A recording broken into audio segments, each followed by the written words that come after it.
नमस्कार विद्यार्थी मित्रांनो. मी रायडर चालू घडामोडी टू द पॉइंट या पुस्तकाचा लेखक अर्जुन कदम तुमचं पुन्हा एकदा स्वागत करतो आपल्या ह्या यूट्यूब ऑफिशियल अर्जुन कदम या प्लॅटफॉर्मवरती. विद्यार्थी मित्रांनो, गेले काही दिवसापासून भारतामध्ये संसदेतली चर्चा जी आहे ती खूप मोठ्या प्रमाणामध्ये व्हायरल होते. त्याच्यामध्ये दावे आणि प्रतिदावे यांच्याबद्दल आपण न्यूजपेपर किंवा असणारे जे काय प्रिंट मीडिया आहेत किंवा टी व्ही चॅनल्स याच्यावरती सोशल मीडिया याच्यावरती भरपूर गोष्टी ज्या आहेत त्या आपण ऐकतोय. हा पूर्ण सगळा प्रवास जो सुरू झालेला आहे तो राष्ट्रपतीच्या अभिभाषणापासून. आपल्या यूट्यूब चॅनलवरती राष्ट्रपती अभिभाषणाबद्दल आपण डिटेल व्हिडिओ जो आहे तो व्हिडिओ आपण तिथं डाउनलोड केला होता. तो बघून घेतला असाल तुम्ही. जर बघितला नसेल तर तो व्हिडिओ जो आहे तो नक्की पहा. तुम्हाला राष्ट्रपतीच्या अभिभाषणाबद्दलचे मुद्दे जे आहेत ते पुढच्या काळात एक्झाम ओरिएंटेड हे तुम्हाला सगळेच इम्पॉर्टंट आहेत, जे परीक्षार्थीसाठी महत्त्वाचे ठरू शकतात.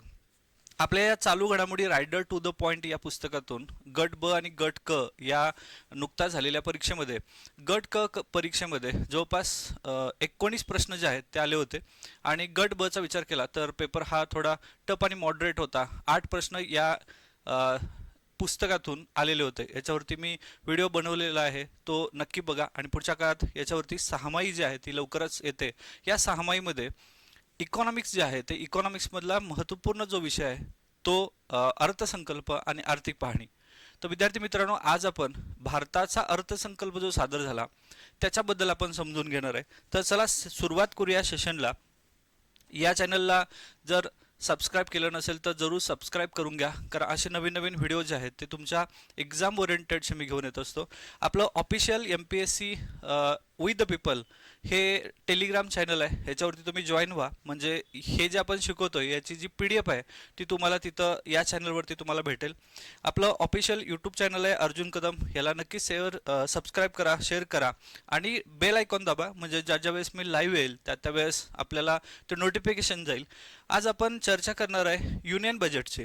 आपण याच्या आधी ज्या पद्धतीनं राष्ट्रपतीच्या अभिभाषणाबद्दल डिटेल व्हिडिओ बनवला, त्यानंतर आता हे बजेटचं पहिला व्हिडिओ आपण बनवतोय. आणि पहिल्या व्हिडिओमध्ये काय असणार आहे, सर्वसाधारण चर्चा असणार आहे. हे सगळे मुद्दे आपल्या पुढच्या सहामाहीमध्ये येणाऱ्या चालू घडामोडी रायडर टू द पॉइंट या आपल्या रायडर पुस्तकामध्ये याचा पूर्ण उल्लेख जो आहे तो आपला असणार आहे. पण इथं ज्यावेळेस आपण चर्चा करतो त्यावेळेस भारताचा अर्थसंकल्पाची चर्चा आपण डिटेल करूया. आणि हा व्हिडिओ खूप लेंदी होईल, याच्यामुळे आपण भाग करतोय ज्याच्यामध्ये अर्थसंकल्पाची पहिली पार्श्वभूमी घेऊया, त्यानंतर महत्त्वाचे मुद्दे जे आहेत हे घेऊया, त्यानंतर असे संरक्षण आहे, संरक्षण क्षेत्रामध्ये काय केलं, शिक्षण क्षेत्रामध्ये काय झालेलं आहे, किंवा पायाभूत सुविधा ग्रामीण विकासाच्या बद्दल काय झाले, जी रामजीबद्दल काय झालेलं आहे, विज्ञान तंत्रज्ञानबद्दल या अर्थसंकल्पामध्ये काय, महाराष्ट्रासाठी या अर्थसंकल्पामध्ये काय, अशी जवळपास एक 5-6 मुद्द्यांच्या मध्ये 5-6 व्हिडिओ छोटे छोटे आपण करूया. म्हणजे तुम्हालाही पाहताना ते बोर होणार नाही. आणि काही लॉजिक अँड ट्रिक्सच्या सहाय्याने आपल्याला हे सेशन जे आहे ते कव्हर करायचं आहे. तर चला सुरुवात करूया वेळ न घालवता. पहिला मुद्दा आहे, रविवारी हे बजेट चालू झालं. 1 फेब्रुवारी 2026 या दिवशी रविवारी हे जे बजेट आहे सादर झालं.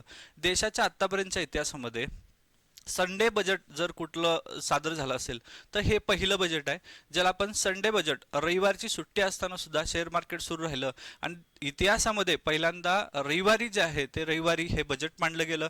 हे नक्की जे आहे ते लक्षात ठेवा, ह्याच्यावरती प्रश्न बनू शकतो. 1 फेब्रुवारी 2026 आहे. या आहेत भारताच्या अर्थमंत्री निर्मला सीतारामन यांनी जी साडी परिधान केली याच्यावरती बरेच चर्चा होते. ही पार्लमेंटमध्ये सुद्धा होते, पार्लमेंटच्या बाहेर होते. कारण देशाच्या इतिहासामध्ये ह्या एकतर महिला अर्थमंत्री राहिलेल्या आहेत, यांच्याबद्दल महत्त्वाचे मुद्दे काय आहेत, परीक्षार्थी काय आहेत, त्याही आपण समजून घेणार आहे. चला सुरुवात करूया. केंद्रीय अर्थमंत्री निर्मला सीतारामन यांनी केंद्रीय अर्थ बजेट 2026-27 जे आहे ते सादर केलेलं आहे. या वर्षीचं बजेट म्हणजे आत्ताचं 2026 आणि 2027 या चालू आर्थिक वर्षासाठी हे बजेट आहे. त्यानंतर या अर्थसंकल्पामध्ये 2047च्या विकसित भारताचं लक्ष अधोरेखित केलेलं आहे. हे मुद्दे फार महत्त्वाचे आहे. आपण विकसित भारत जे आहेत याच्याकडं सुरुवात केलेलं आहे. आणि भारताच्या स्वातंत्र्याला 2047 मध्ये 100 वर्ष पूर्ण होत आहेत आणि याच्यावरतीच फोकस राहिलेला आहे, विकसित भारत. ठीक आहे. म्हणजे पूर्ण अर्थसंकल्पाचं भाषण बघितलं तर या शब्दाचा खूप वेळा उच्चार जो आहे तो झालेला आहे. आणि अर्थसंकल्प जे आहे ते इंग्रजी भाषेतून सादर झालं. यावर्षी थोडं जशी परंपरा राहिलेली आहे भारताच्या अर्थसंकल्पाची, की शेर शायरी असतील, म्हणी असतील किंवा काही गझली असतील, गीत असेल, असं सादर करून आपल्याला जे म्हणणं मांडायचं आहे ते पर्याप्त भाषेमध्ये कवी शेरो शायरीमध्ये मांडलं जातं. यावर्षी त्याचा उपयोग जो आहे तो खूपच कमी केला गेला अर्थमंत्र्यांच्याकडून. $5 ट्रिलियन अर्थव्यवस्थेचं ध्येय गाठायचं, ह्याच्यासाठी सबका साथचा नारा पुन्हा एकदा देण्यात आला. 2014 मध्ये ज्यावेळेस नरेंद्र मोदी सरकार आलं त्यावेळेस त्यांनी नारा दिला होता सबका साथ सबका विकास. आणि 10 वर्षानंतर म्हणजे जवळपास 2024 नंतर आता ज्यावेळेस 2026 मध्ये आपण बोलायला लागलो तेव्हा परत एकदा नारा दिलेला आहे, कुठला? सबका साथ. तर याच्यावरती सुद्धा लक्ष ठेवा, सबका साथ आणि विकसित भारत. 2026-27 या आर्थिक वर्षामध्ये 53.5 लाख कोटी रुपयांचा अर्थसंकल्प जो आहे तो सादर केला. हा खूप महत्त्वाचा प्रश्न आहे. एकूण किती अर्थसंकल्प आहे, किती रुपयांचा आहे? हे बजेट जे आहे हे बजेट 53.5 लाख कोटी, हे लाख कोटी हे लक्षात ठेवा कारण हे रुपयामध्ये आहे. आणि आकडा लक्षात ठेवा, कुठला आकडा आहे? 535. इथं पॉईंट द्या. 53.5 लाख कोटी रुपयांचं हे टोटल बजेट आहे. भाषण यांचं किती तास राहिलं? 1 तास 20 मिनिटांचं भाषण राहिलं. बऱ्याच पुस्तकांच्या मध्ये ह्याचे वेगवेगळे उल्लेख आहेत आणि आपण जे घेतोय हे द इंडियन एक्सप्रेस आणि लोकसत्ता ह्या न्यूजपेपर मधले जे मुद्दे आहेत हे महत्त्वपूर्ण घेतोय. आणि त्याच्यामुळं आपण ज्यावेळेस रायडर चालू घडामोडी पुस्तक लिहितोय त्याच्यामध्ये हे घेतलेला सोर्स जो आहे तो कुठल्या वेबसाईटमधून घेतला इथं तुम्हाला बजेटमध्ये दिसेल. ह्या ज्या वेबसाईट आपण घेतलेल्या आहेत त्या ऑफिशियल गव्हर्नमेंट वेबसाईटमधून घेतलेली माहिती, त्यामुळे ही ऑथेंटिक आहे. कारण असे भरपूर मुद्दे असतात जे थोड्या थोड्या संख्येने इकडे तिकडे होऊ शकतात आणि आपला मार्क जो आहे तो जाऊ शकतो. त्यामुळे हे मुद्दे इथं मांडताना मी ऑफिशियल वेबसाईट याचाच उपयोग केलेला आहे. तर हे 1 तास 20 मिनिटांचं म्हणजे जवळपास 80 मिनिटांचं भाषण जे आहे ते अर्थमंत्र्यांनी केलेलं आहे. ठीक आहे. अर्थमंत्री म्हणून सीतारामन यांनी आज सलग 9वा अर्थसंकल्प मांडलेला आहे. तर हाही मुद्दा महत्त्वाचा आहे की सलग 9वा अर्थसंकल्प हा मांडलेला आहे आणि ते सलग मांडलेले आहेत. आणि हे आतापर्यंतच्या भारताच्या इतिहासामधलं हे एक हिस्ट्री बनून गेलेले, इतिहास बनून गेला की एक महिला सलग 9 वेळा अर्थसंकल्प मांडतायत. आता यांचे मुद्दे कोणी यांची बरोबरी पण झालेली आहे याच्याबद्दलचा आधीचा व्हिडिओ जो आहे तो पाहून घ्या. कारण सलग म्हटलं तर 9व्या क्रमांकावर येतात ह्या 9व्या अर्थसंकल्प. पण अजून आणखीन कोणीतरी आहे ज्यांनी सुद्धा 9व्या अर्थसंकल्प मांडलेला आहे. कोण मांडलेले आहेत हे कमेंटमध्ये मला नक्की कमेंट करा. हे असे कोण आहेत अर्थमंत्री ज्यांनी सुद्धा 9व्या अर्थसंकल्प मांडलेला आहे पण तो सलग नव्हता. पंतप्रधानांच्या वेगवेगळ्या पंतप्रधानांच्या कालावधीत तो मांडलेला होता. याच्याबद्दल आधीचा व्हिडिओ जो आहे तो नक्की पाहून घ्या. याच्याबद्दल तुम्हाला 100% आन्सर मिळून जाईल. रालोआचं सरकार 2014 पासून सत्तेत आल्यापासून 15 वेळा अर्थसंकल्प सादर झालेला आहे. 15 वेळा. आणि त्यातल्या 15 पैकी 9 वेळा अर्थसंकल्प निर्मला सीतारामन यांनी मांडलेला आहे. याच्या आधी अरुण जेटली साहेब जे आहेत ते सध्या हयात नाहीत, त्यांनी तो अर्थसंकल्प जो आहे तो मांडलेला होता. त्यामुळे 15 वेळा आतापर्यंतच्या रालोआ ज्याला एनडीए आपण म्हणतो यांनी अर्थसंकल्प सादर केलेला आहे. ही झाली वरती सारासार चर्चा. थोडी अंतर्गत गोष्टी करायच्या झाल्या तर निर्मला सीतारामन यांच्या एकूण साडींची चर्चा खूप होते आणि हे 9 वेळा आपल्या अर्थसंकल्पामध्ये व्हॅरिएशन कदाचित तुम्हाला दिसणार नाहीत पण साडीमध्ये व्हॅरिएशन जे आहे ते भरपूर वेळा त्यांनी केले. प्रत्येक बजेटला एक नवीन साडी जी आहे ती त्यांनी परिधान केलेले आहे. या साडीचं पण सुद्धा खास करून एक वैशिष्ट्य राहिलेलं आहे. ब्रीफकेस आणि बही खाता असे मुद्दे सुद्धा यांनी आणले या पूर्ण व्यवस्थेमध्ये. याच्याबद्दल मी डिटेल बोललेलं आहे आधीच्या व्हिडिओमध्ये, तो जाऊन नक्की बघा. या वर्षीची ही साडी म्हणजे 9 वेळा ज्यावेळेस 9व्या वेळा अर्थसंकल्प मांडतायत त्यावेळेस ही सिल्क साडी जी आहे ती त्यांनी परिधान केलेली होती. याच्याबद्दल बोलायचं झालं तर 9व्यांदा 2026-27 मध्ये पारंपरिक कांजीवरम सिल्क जी आहे साडी ती त्यांनी परिधान केली होती. कांजीवरम सिल्क ज्याचा रंग हा कॉफी तपकिरी आणि सोनेरी चेक्स होता. मॅजेंटा जांभळा कलरची साडी जी आहे ती त्यांनी परिधान केली होती. ही आहे कांजीवरम सिल्क साडी. आणि याच्या आधी 8व्या म्हणजे इथं जर बघितलं तर पहिल्यापासून पहिला दुसरा तिसरा चौथा पाचवा यांनी कुठली कुठली साडी परिधान केलेली आहे तर ह्या सगळ्याबद्दल इथं चित्रामध्ये हे सांगितलेलं आहे. याच्यावरती फार मी बोलत नाही पण हे PDF ज्यावेळेस मी देईल त्यावेळेस नक्की बघून घ्या. याच्यावरती ही मधुबनी पेंटिंगची साडी जी आहे ते तिसऱ्यांदा ज्यावेळेस ते अर्थसंकल्प सादर करत होत्या त्यावेळेस ही फार चर्चेत आली होती. कारण बिहारच्या एक पद्मश्री असणाऱ्या ज्या आहेत ते त्यांनी साडी जी आहे ती त्यांना तयार करून दिली होती. 8व्यांदा ज्यावेळेस अर्थसंकल्प सादर झाला होता तेव्हा ही साडी जी आहे ती त्यांनी परिधान केली होती. अशा भरपूर साडींच्या बद्दल ही तर चर्चा आहे. हे फार एक्झाम ओरिएंटेड मुद्दे नाही आहेत, त्यामुळे मी याला स्किप करतो आणि हे तुम्हाला PDF मध्ये भेटून जाईल एक्स्ट्रा इन्फॉर्मेशनसाठी.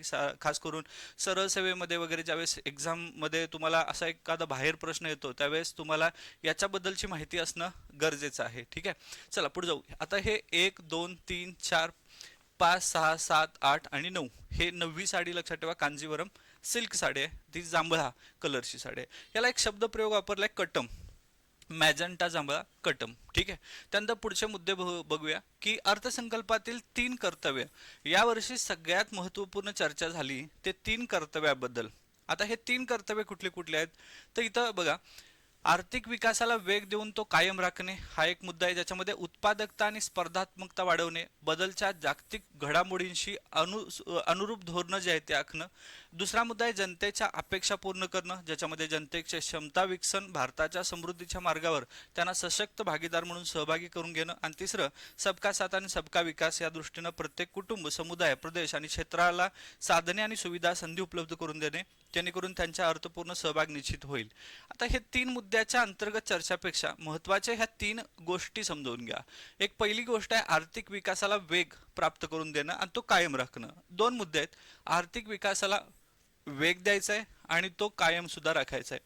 इथे एक तुम्हाला पिक्चर जे आहे ते पिक्चर इथं दिलेलं आहे. युनियन बजेटच्या संदर्भात अशा डिझाईन स्वरूपात थोडेफार आपल्याला गोष्टी लक्षात राहावं म्हणून अशा वेगवेगळ्या पद्धतीचे चित्र जे आहे ते ॲड केलेले आहेत. नक्की ही PDF जे आहे ते डाउनलोड करा, झेरॉक्स मारा, ती तुमच्या अभ्यासाच्या जिथं आहात तुम्ही तिथं फाईलमध्ये लावा, म्हणजे जेणेकरून तुम्हाला अर्थसंकल्प असेल भारताचा, महाराष्ट्राचा अर्थसंकल्प थोड्या दिवसात आपल्याला येईल, भारताचे आर्थिक पाणी, महाराष्ट्राचे आर्थिक पाणी, याच्यावरती प्रिलिम्स आणि मेन्स मधले प्रश्न जे आहेत ते आपल्याला मार्क्स देऊन जातील. तर हे मुद्दा आहे हा. बघा, हे सगळे लोक आहेत, हे तर शेतकरी आहे, डॉक्टर आहे, हे सगळे लोक जे आहेत ह्या सगळ्यांचा उपयोग करून आपल्याला सर्वसमावेशक प्रगती करायची आहे. हा झालं पहिलं कर्तव्य आहे की आर्थिक विकासाला वेग देऊन तो कायम राखणं. त्यानंतर दुसरं आहे कौशल्यातून भरारी करणं. तुम्हाला या अर्थसंकल्पामध्ये सगळ्यात जास्त कौशल्यावरती फोकस आहे. आणि तिसरं संसाधनांची सर्वांसाठी उपलब्धता, संसाधनं सर्वांसाठी उपलब्ध करून द्यायचे आहेत आणि यासाठी हे 3 कर्तव्य सांगितले आहेत. पहिला गोष्ट आहे आर्थिक विकासाला वेग द्यायचा आणि तो कायम सुद्धा ठेवायचा. सगळ्यात महत्त्वाचं टार्गेट आहे सबका साथ सबका विकास, हे एक लक्षात ठेवा. आणि दुसरं आहे जनतेच्या अपेक्षा पूर्ण करायचं. ज्यावेळेस अर्थसंकल्प सादर होतो त्यावेळेस आपले जे लोक आहेत, भारताचे लोक, ते पाहत राहतात की जसं वामनदादा कर्णिक म्हणतात, तुमचा टाटा आणि बाटा कुठं आहे बो, तुमच्या संपत्तीचा साठा आणि माझा त्यातला वाटा कुठं आहे बो. हे ज्या वेळेस आपण अर्थसंकल्प सादर होतो तेव्हा काय स्वस्त झालं आणि काय महाग झालं याच्यावरती आपण फोकस करतो. आपल्या गरजेच्या मूलभूत गरजा ज्या आहेत त्या स्वस्त झालेत काय पाहत होतोय. काय जे महाग झाले त्याच्यावरती फोकस आहे. शिक्षण आहे, आरोग्य आहे, या सगळ्या गोष्टी पायाभूत आहेत, ह्या स्वस्त झालेत का, याच्यावरती काही सरकारने टॅक्स अतिरिक्त लावलेला आहे का, कशातून टॅक्स मुक्त झालेला आहे, म्हणजे सामान्य जनतेच्यासाठी काय इम्पॉर्टंट आहे हे आपण पाहत असतो. आणि म्हणून सबका साथ सबका विकासाचं धोरण आहे. दुसरं जनतेच्या अपेक्षा पूर्ण करायच्या आहेत आणि तिसरं आर्थिक विकासाला वेग द्यायचा आहे. तर हे मुद्दे जे आहेत हे लक्षात ठेवा, ह्यावरती प्रश्न येऊ शकतो. पुढे जाऊया. रुपया असा येणार आहे आणि रुपया असा जाणार आहे. आता याच्यामध्ये मुद्दे जे आहेत काय, रुपया असा येणार आहे याच्यामध्ये ज्यावेळेस रुपया येतो त्यावेळेस सगळ्यात जास्त जी रक्कम आहे ती 24% कर्ज आणि इतर दायित्वामधून यायला लागल्या. 24% कर्ज आणि इतर दायित्वामधून. 21% जे आहे ते प्राप्तिकरामधून मिळणारा पैसा आहे. रुपयाच्या मध्ये 21% प्राप्तिकरामधून आहे. त्यानंतर जर आपण बघितलं तर 18% हे कंपनीच्या करामधून आहे. म्हणजे सगळ्यात जास्त पैसा आपल्याला कर्ज आणि इतर दायित्वामधून 24%, त्यानंतर प्राप्तिकरातून 21%, कंपनी करातून 18% आणि त्यानंतर 15% GST आणि अन्य कर याच्यामधून आपल्याला आलाय. म्हणजे कर्ज असेल किंवा प्राप्तिकर असेल, कंपनी कर असेल आणि GST मधून 15% आपल्याला हा पैसा यायला लागलाय. यानंतर जवळपास विचार केला तर 10% बिगर महसूल करामधून 10% आहे. त्यानंतर 6% उत्पादन शुल्कातून आणि 4% सीमा शुल्कातून. GST मधून किती टक्के यायला लागले तर 15%. आणि सगळ्यात जास्त आपल्याला कर्ज आणि इतर दायित्वातून 24% याच्यामधून रुपया येईल.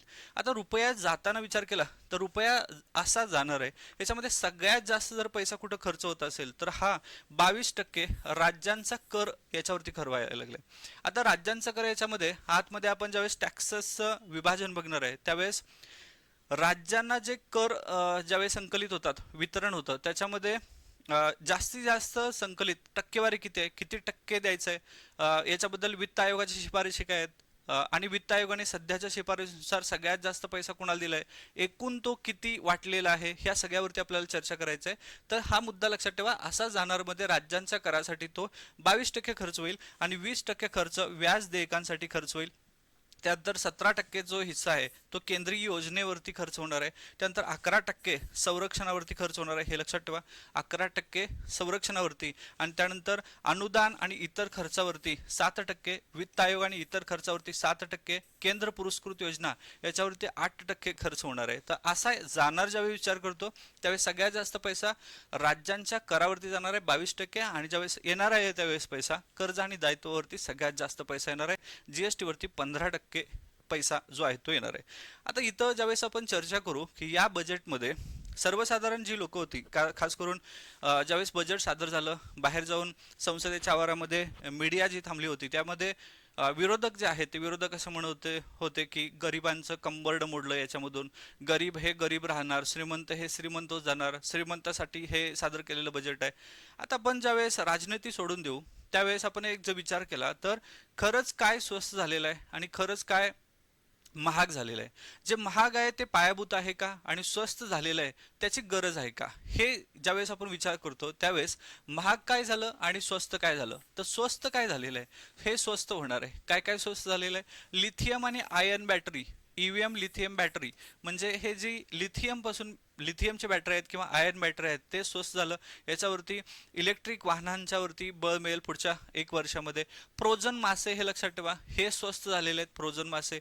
ठीक आहे. त्यानंतर सीएनजी स्वस्त झालेलं आहे, सगळ्यात महत्त्वाचं सीएनजी हा स्वस्त होईल. त्यानंतर अपघात विमा जो आहे हा सुद्धा स्वस्त होणार आहे. अपघात विमा ही खूप आनंदाची गोष्ट आहे की अपघात विमा जो आहे तो स्वस्त झाला. त्यानंतर दुसरं एलसीडी एलईडी जे आहेत, खास करून गेल्या काही वर्षामध्ये एलसीडी आणि एलईडी ह्या ज्या आहेत त्या आलिशान वस्तू मोजल्या होत्या, आणि ह्या पायाभूत ज्या गरजा आहेत, आरोग्य, अन्न, वस्त्र, निवारा, शिक्षण, आरोग्य, याच्या पुढची मनोरंजनाची गरज आहे, म्हणून याला बऱ्याच वेळेला महाग झालं या कॅटेगरीमध्ये टाकतं. पण या वर्षी मात्र हे स्वस्त झालेलं आहे, एलसीडी आणि एलईडी.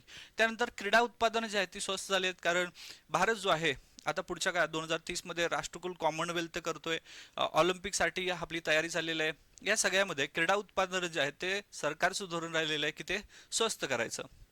पुढं चामड्याच्या वस्तू ज्या आहेत, कारण खास करून कोल्हापूर प्राडा असेल, याच्यामुळं आंतरराष्ट्रीय चर्चेमध्ये राहिलेला मुद्दा कोल्हापुरी पायतान आणि चामड्याच्या ज्या वस्तू आहेत त्या एकंदरीत स्वस्त ज्या आहेत झालेल्या आहेत चामड्याच्या वस्तू. हा मुद्दा सगळ्यात महत्त्वाचा. कर्करोगावरील जवळपास 17 औषधं जी आहेत ती स्वस्त झालेली आहेत. हा खूप सामान्य नागरिकांना दिलासा देणारी गोष्ट आहे.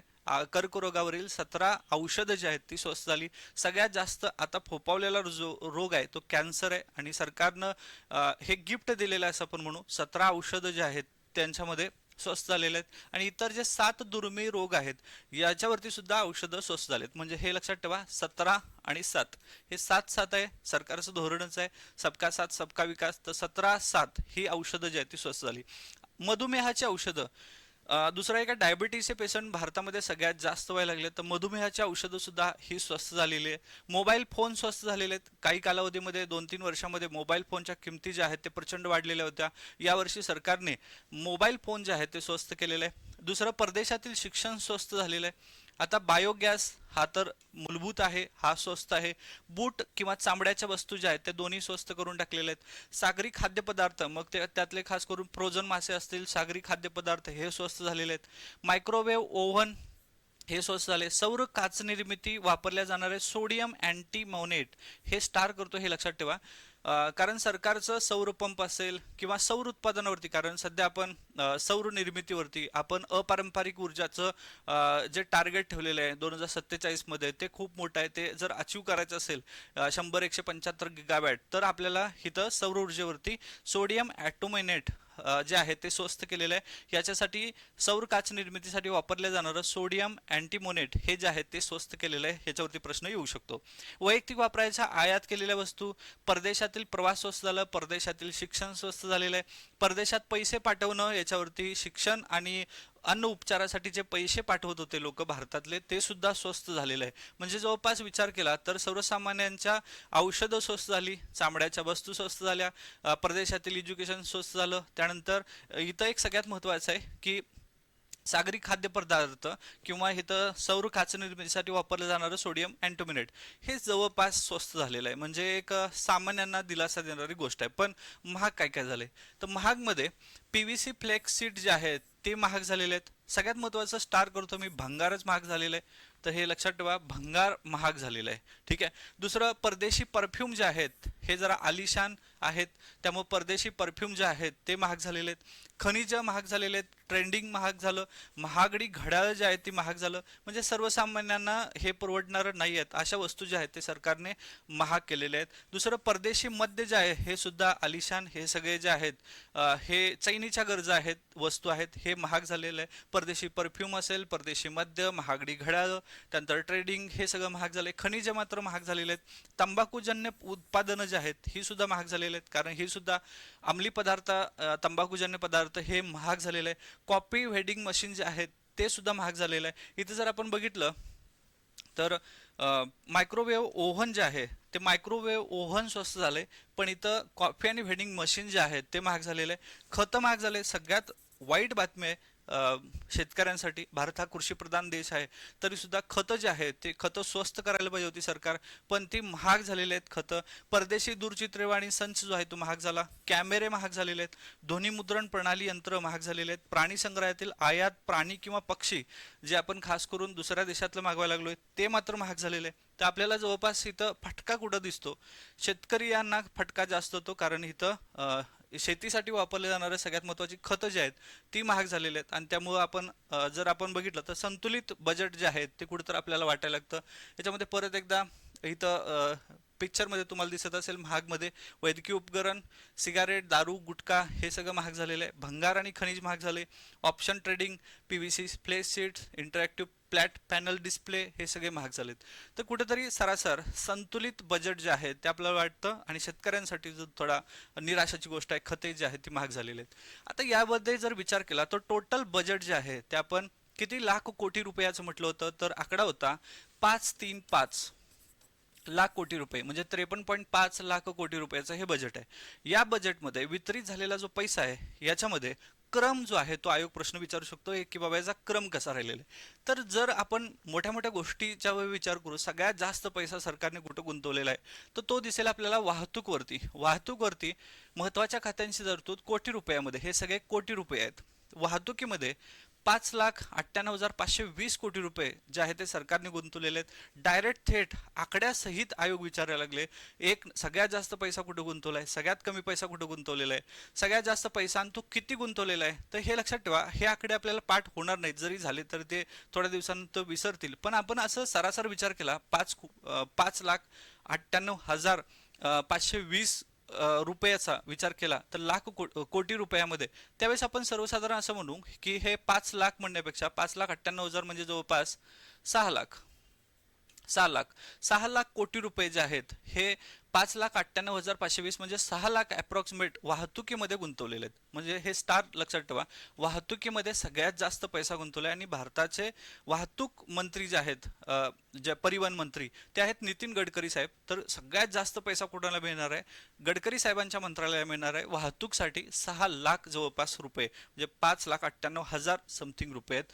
520. 2 नंबरचा पैसा, 2 नंबर सगळ्यात जास्त गुंतवलेला पैसा यावर्षी आपण संरक्षण क्षेत्रात गुंतवलाय. कारण का, ऑपरेशन सिंदूर जो आहे तो महत्त्वाचा आहे. चायनीज डिप्लोमसी संसदेमध्ये खूप मोठी चर्चा झाली. तर पाकिस्तान, त्यानंतर चीन, त्यानंतर काही गोष्टी जर आपण बघितल्या, बांगलादेश आणि भारताचे थोडे संबंध जे आहेत ते आंतरराष्ट्रीय संबंध बिघडले, त्या सगळ्यामुळं संरक्षण जे आहे ते खूप महत्त्वाची गोष्ट आहे. आणि संरक्षणावरती पैसा जवळपास 5,94,585 कोटी रुपये आपण इथं गुंतवलेले आहेत, म्हणजे 5,94,000. ठीक आहे. म्हणजे 2 नंबर संरक्षणवरती, वाहतुकीवरती 1 नंबर, संरक्षणवरती 2 नंबर. राजनाथ सिंग हे मंत्रालय आहे त्यांच्याकडं, संरक्षण मंत्री यांच्याकडं हे पैसे गुंतवलेले आहेत. आता ग्रामीण विकासासाठी किती आहे, तर ग्रामीण विकासाची गोष्ट करायची झाली तर ग्रामीण विकासामध्ये जवळपास 2,73,108 कोटी रुपये आपण गुंतवलेले आहेत. म्हणजे 3 नंबरचा सगळ्यात महत्त्वाचा ग्रामीण विकास. गेल्या काही कालावधीमध्ये 10 वर्षामध्ये सरकार जे आहे, नरेंद्र मोदी सरकार आलं, आणि यांनी सगळ्यात महत्त्वाचं अर्बन जे आहेत, शहरीकरण सुधारणा जे आहेत त्याच्यावरती भरपूर साऱ्या स्कीम ज्या आहेत ते लागू केल्या. मग स्मार्ट सिटी असू देत किंवा इतर सगळ्या अमृत मिशन असू दे, या सगळ्या घडामोडीमध्ये बजेटमध्ये नगरांना फार मोठं प्राधान्य दिलं होतं, पण या बजेटमध्ये आपण ग्रामीण विकास जो आहे याच्याकडे सरकारनं जे आहे ते 3 नंबरला ठेवलेला आहे. ग्रामीण विकास जवळपास 2,73,108 कोटी रुपये एवढे खर्च जो आहे तो याच्यामध्ये करणार आहे. 4 नंबर गृह विभागाला सगळ्यात जास्त पैसा मिळाला आहे 2,55,234 कोटी रुपयामध्ये, तर गृह विभागामध्ये. त्यानंतर 5 नंबर कृषी आणि संलग्न उपक्रम, कृषी क्षेत्राला सुद्धा इथं सगळ्यात जास्त पैसा जो आलेला आहे 1,62,771 कोटी रुपये एवढे आलेले आहेत कृषीमध्ये. त्यानंतर शिक्षणावरती आपण थोडं हे लक्षात घ्या की जरी आपण ह्याचं शिक्षणामध्ये किती झालं, कशासाठी काय खर्च केलं, आत्तापर्यंत किती व्हायला पाहिजे, किती टक्के, ज्यावेळेस बेस्ट एज्युकेशन पॉलिसी असते त्यावेळेस किती टक्के खर्च व्हायला पाहिजे, आपण ॲक्च्युली आता किती टक्के करतोय, शिक्षणामधल्या सगळ्यात महत्त्वाच्या गोष्टीवर कुठला फोकस करणार आहे, हे आपण शिक्षण ज्यावेळेस सविस्तर मारणार आहे, व्हिडिओ आपण एक एक बनवणार आहे. वाहतुकीमध्ये सगळ्यात जास्त कुठं गुंतवणूक केली, संरक्षणावरती काय काय केलंय, कुठलं विमानं घेतले आपण, ते विमानं इथं भारतात तयार करणार आहेत तर कुठं तयार करणार आहेत, या सगळ्यावरती आपण बोलणार आहे सविस्तर. त्यामुळं हा व्हिडिओ प्रचंड मोठा होऊ नये म्हणून त्याला हा दुसरा भाग आहे. ॲक्च्युली हा राष्ट्रपतीचं अभिभाषण पहिला भाग आहे, त्यानंतर आपण आधी अर्थसंकल्पावरती दुसरा भाग भरला, हा तिसरा भाग आहे, त्यानंतर असे आणखीन एक 4 भाग येत जातील. आपण छोट्या छोट्या गोष्टीमध्ये ह्याला डिवाइड करून पूर्ण अर्थसंकल्प जो आहे तो डोक्यात फिट करून घ्यायचा आणि विथ लॉजिक अँड ट्रिक्स. तर शिक्षणावरती जर बघितलं 1 2 3 4 5 6 नंबर जे आहे म्हणजे जवळपास शिक्षणावरती 6% खर्च करण्याचीच गरज आहे, पण सध्या सरकार 2.90 किंवा 3% वरती खर्च करायला लागले. म्हणजे 6 नंबरवरती शिक्षण आहे 1,39,289 कोटी रुपये. त्यानंतर ऊर्जावरती हा खर्च आहे आणि आरोग्यावरती सुद्धा खर्च आहे. असं जर पूर्ण माहिती आपण बघितली, याचा सोर्स मी दिलेला आहे सकाळ पेपर 2 फेब्रुवारी 2026 आणि ह्याच्यावरतीच पूर्ण बजेट जे सादर झालं ते टोटल जे आहे ते नॅशनल बजेट जे आहे ते पहिल्या पानावरती आपण इथं दिले बघा. हे जे युनियन बजेट आहे या बजेटच्या अथॉराइज वेबसाईटवरूनच ही सगळी माहिती जी आहे ती आपण घेतलेली आहे. त्यामुळं आपण ज्यावेळेस विचार करू त्यावेळेस पहिले 5 मुद्दे जे आहेत, पहिले 5 ते 6 याच्यावरती फोकस करा. पहिलं जे आहे वाहतूक आहे, 2 नंबर आहे संरक्षण, 3 नंबर ग्रामीण विकास. आपण एक लॉजिक करू, आपलं धोरण काय आहे 2047चा विकसित भारत. मग आपण असं म्हणूया विकसित भारताचा वास येतोय मला 2026च्या बजेटमध्ये. काय येतोय मला? वास. ठीक आहे, तर हे वा म्हणजे वाहतूक आहे आणि स म्हणजे संरक्षण आहे. वास यायला लागलाय कशाचा? तर विकासाचा वास यायला लागलाय मला, विकासाचा वास यायला लागलाय. आणि तो कुठला विकास आहे? शहरी विकास नाही, ग्रामीण विकासाचा वास यायला लागलाय. ठीक आहे, तर हे वा म्हणजे कुठला आहे? वाहतूक, स म्हणजे संरक्षण आणि विकास म्हणजे ग्रामीण विकासाचा वास यायला लागलाय. तर हे लक्षात ठेवा, वास कोणता येतोय मला? ग्रामीण विकासाचा. आता हा आल्यानंतर हे ज्यावेळेस आपण विचार करतो शिक्षणावरती सगळ्यात जास्त पैसा लावलाय म्हणजे आपलं जीके स्ट्रॉंग पाहिजे. जीके स्ट्रॉंग पाहिजे. जी फॉर कोण आहे? तर गृह विभाग आहे, जी फॉर गृह विभाग, आणि के फॉर कुठला आहे? कृषी आहे, कृषी आहे. आणि हे सगळं कशामुळे झाले? शिक्षणामुळे झालेलं आहे, शिक्षण. ठीक आहे, तर हे आहे आपलं ट्रिक्स. वास येतोय मला कुठला? ग्रामीण विकासाचा. आणि हे सगळ्यात महत्त्वाचं आपलं जीके स्ट्रॉंग झालेलं आहे. जीके, जी फॉर गृह, के फॉर कृषी, गृह कृषी, हे लक्षात ठेवा. आणि हे शिक्षणवरती सगळ्यात फोकस आहे. 6वा पॉईंट, शिक्षण जर झालं असेल तर आपल्यामध्ये काय येणार? प्रचंड एनर्जी येणार आहे, ऊर्जा येणार आहे. शिक्षणानंतर काय आली? ऊर्जा आली आणि आपलं आरोग्य जे आहे ते ठीक राहिलेलं आहे. तर पहिले 5 मुद्दे फार महत्त्वाचे आहेत. इथं आपण येऊया की वास येतोय मला कशाचा? विकासाचा. आणि हे जीके स्ट्रॉंग झाले कशामुळं? शिक्षणामुळं. आणि आपल्याला काय आली? ऊर्जा आली प्रचंड. आणि यामुळं आपलं आरोग्य जे आहे ते चांगलं राहिलेलं आहे. हे वा म्हणजे कुठलं आहे? वाहतुकीवरती खर्च झालाय. स म्हणजे कोण आहे? संरक्षणावरती सगळ्यात जास्त झालाय. विकास कुठला आहे? हा ग्रामीण विकासाची गोष्ट केलेली आहे. जी म्हणजे गृह विभागाकडे खर्च आलाय, म्हणजे कृषी विभागाकडे खर्च आलाय, शिक्षणावरती खर्च आलाय, ऊर्जावरती आणि आरोग्यावरती. हे 1 2 3 4 5 6 7 8 कुठलाही प्रश्न येऊ दे लक्षात ठेवा. जवळपास इथं जर विचार केला तर आपण 6 लाख कोटी रुपये, 6 म्हणजे 598 594, आणि त्यानंतर शिक्षणावरती जर विचार केला तर 1,39,289 कोटी रुपये जे आहे ते खर्च केलेले आहेत. आणि महिला बालविकास जर बघितलं तर थोडा यावर्षी आपल्याला कमी खर्च सापडतो. 28,183 कोटी रुपये आपला खर्च झालेला आहे, 28,183 रुपये. ठीक आहे, तर हे कोटी रुपयामध्ये. ईशान्य भारतासाठी सगळ्यात महत्त्वाची गोष्ट आहे, भारताच्या अर्थमंत्र्यांनी जे भाषण केलं ज्याच्यामध्ये ईशान्य भारत जो आहे याच्यावरती सगळ्यात जास्त फोकस झाला आहे. टुरिझम जे आहे परिवहनाशी रिलेटेड असणारा पॉईंट आहे, वाहतूक ज्यावेळेस आपण विचार करणार आहे त्या वाहतुकीमध्ये ईशान्य भारताला फार फोकस केलेला आहे. ईशान्येमध्ये अशा काही गोष्टी सरकार जे आहे तिथं इन्फ्रास्ट्रक्चर जे आहे ते डेव्हलप करणार आहे. ठीक आहे, तर हे लक्षात ठेवा. इथं हा चार्ट दिलेला आहे की कशा पद्धतीनं हे पूर्ण बजेट जे आहे ते डिवाइड झालेलं आहे. त्यानंतर आपण विचार करू महाराष्ट्राला काय मिळालं.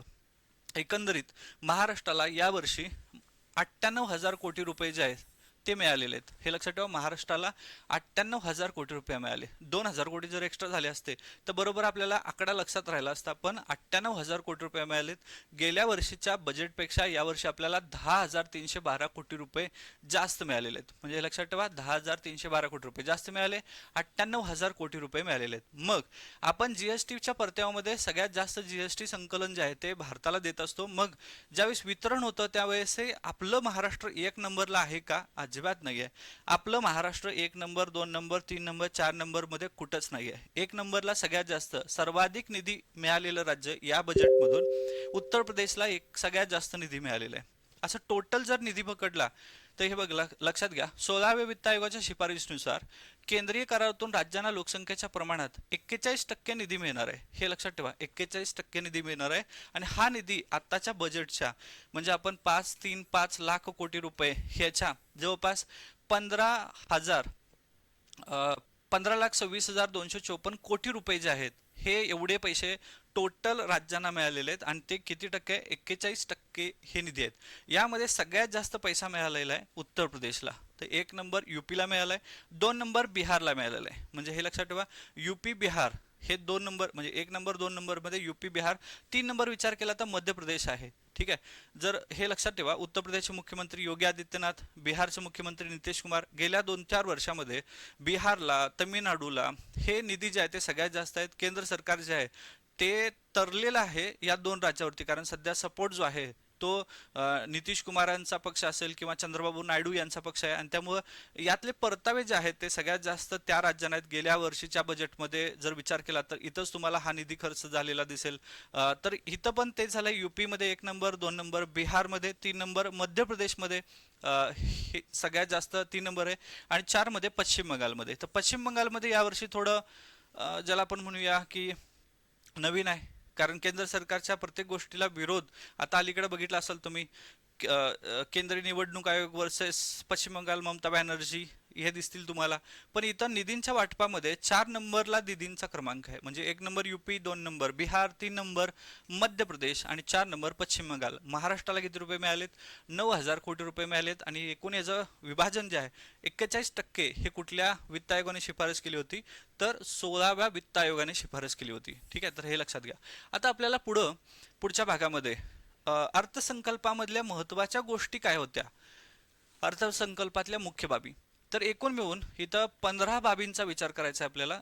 17 बाबींचा विचार करायचा आहे. या 2026-27च्या अर्थसंकल्पामध्ये महत्त्वाचे जे मुद्दे आहेत ते 17 मुद्दे आहेत. आणि त्यानंतर आपल्याला अर्थसंकल्पातील प्रत्यक्ष कर जे आहे, टॅक्सेसचं विभाजन कसं झालं, कुणाला सगळ्यात जास्त फायदा झाला, कुठल्याला काय मिळालेलं आहे हे आपल्याला बघायचं आहे.